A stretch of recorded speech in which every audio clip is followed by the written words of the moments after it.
దారుణం చూసారా? బంగ్లాదేశ్లో ఏం జరిగిందో న్యూస్ విన్నారా?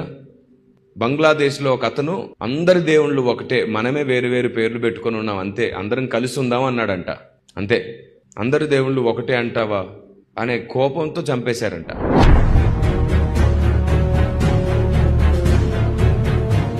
కొందరు అంటున్నారు ఏమిటంటే అతడు మహమ్మద్ గారిని దూషించాడు అందుకే చంపేస్తున్నారు అని అన్నారు. ఇప్పుడు అందరూ దేవుళ్ళు ఒకటే, మనం వేరు వేరు పేర్లు పెట్టుకున్నాం అన్నంత మాత్రాన్ని చంపరు. అంత చిన్నదానికి ఎవరెవరిని చంపరు. కానీ రెండవ లాజిక్ వస్తుంది ఏమిటంటే అక్కడ మహమ్మద్ గారిని ఏదో అన్నారు అని.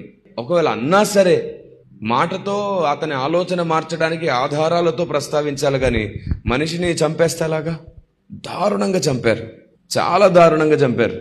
ఒకవేళ కేవలం ఆ మొదటి మాట కోసమే చంపుంటే అందరూ ఒక్కటే, మనం అందరం ఒక్కటే, వేరు వేరు పేరు పెట్టుకున్నాం అంతే అన్నదానికే చంపింది నిజమైతే అంతకంటే భయంకరమైన కిరాతకమైన మనుషులు ఇంకొకరు ఉండరు భూమి మీద.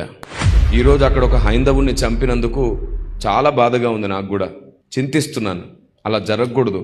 ఏ మతస్థునైనా ఎవరేం చేయకూడదు, అందరూ ఆలోచన జ్ఞానం పంచుకోవాలి. సేమ్ ఇలాంటి ఒక సందర్భమే ఒరిస్సా రాష్ట్రంలో గ్రామ్స్టెన్స్ గారు వారి పిల్లల్ని చంపారు, ఇలాగే కాల్చి చంపారు. అప్పుడు ఒక క్రైస్తవుడు చనిపోయాడు హైందవుల చేతిలో. ఇది మతానికి మధ్యలో జరుగుతున్న గొడవ కాదు, మూర్ఖులకు జ్ఞానులకు మధ్యలో జరుగుతున్న సంగ్రామం. ఇలా విచ్చలవిడితనంగా చేయెత్తి మనిషిని హింసించి ఇబ్బంది పెట్టేది మూర్ఖులే. సత్యం కోసమైతే ఆలోచనతో మాట్లాడుకుంటాం, జ్ఞానంతో మాట్లాడుకుంటాం, కానీ విమర్శతో విపరీతాలకు వెళ్ళేది మూర్ఖులు మాత్రమే. చాలా చోట్ల గొడవలు జరగడానికి కారణం మూర్ఖులే. మృగము వంటి స్వభావము, పిచ్చి కుక్క వంటి స్వభావము గలవారు ఇలా మనుషుని చంపుకుంటున్నారు.